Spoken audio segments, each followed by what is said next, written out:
I mean, I'm going to reveal my naivety here. I have a column in The Guardian. I'm always writing about our relationship with history and identity. It's just kind of another day in the office. I was like, Nelson's column. Well, Nelson supported the slave trade. So it was at a time when we were questioning Confederate statues. It was in the news. People were very comfortable, I noticed, criticising American Confederate statues, the ways in which they were being used to kind of rally white supremacists.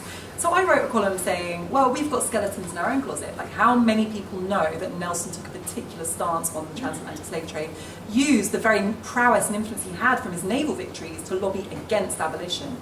So I wrote a column about that in The Guardian, and I kind of thought it was business as usual, and had no idea what was about to befall me. I had underestimated the particularly emotional relationship British people have with Nelson, because I think actually by my generation, at school, I basically learned about Hitler in history. There may have been like a one term on Mao, but it's basically Hitler. And I think that's the way we like it. And I think the reason for that, I know, well, 52 TV series a year about the Second World War. Yeah, we love the war because we were on the right side of history. And I think that is actually a huge factor in explaining a lot of this amnesia. We really have embraced this idea that we were right, we were good, we were moral, and it's made it that much harder for us to confront anything that's at odds with this view of ourselves as the victors and the moral champions. I didn't realise how strongly people felt about Nelson because I hadn't studied the Napoleonic Wars. That whole period was absent from my education, and I think it is because we now find it difficult to teach that in total isolation from the real context, which was, kind of Britain's security interests being the same as Britain's colonial interests and slavery plantations in the Caribbean. But so we just avoid it altogether. We don't teach kids about that period.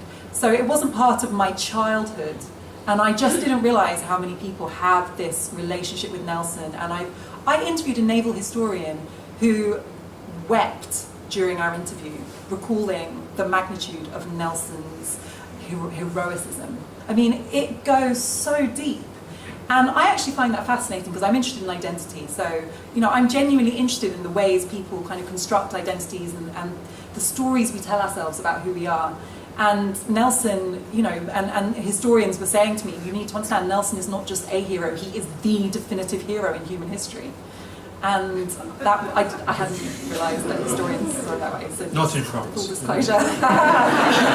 There was a brilliant moment where I was interviewing the former First Sea Lord on the Victory, and this group of French tourists stood behind us, started listening to what he was saying. It was priceless. They have a different version. But it seems all these debates have become crystallised in statues. I mean, we're in Bristol, we have to mention the C word. Yes. We can't really get away from this debate. I mean, I've written about Colston. It's the only story I've ever written about where I've been stopped on the street and given a hug in Bristol, and stopped on the street and shouted at in Bristol. And it wasn't that bad an article, I didn't shout it out.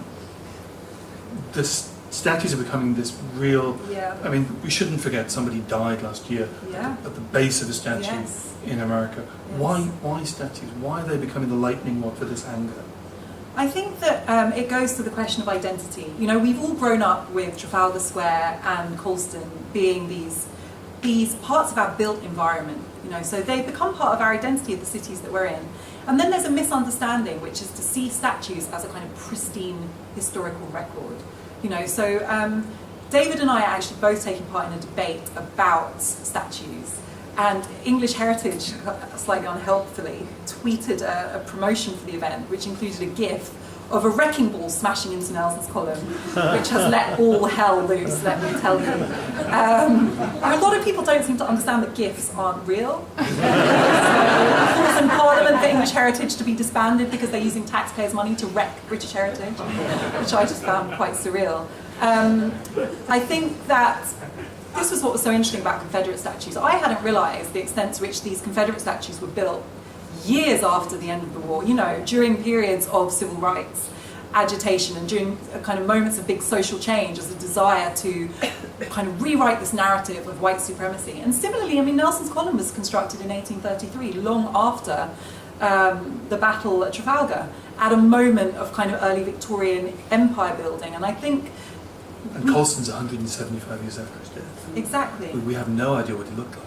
It's, the portraits after his death and the statues after his death. and I'm not a historian, but he doesn't, like, it doesn't look quite right. If you can glamorise yourself, you Yeah. probably wouldn't choose that statue. Yeah, or Codrington, who's kind of starred as Julius Caesar, you know.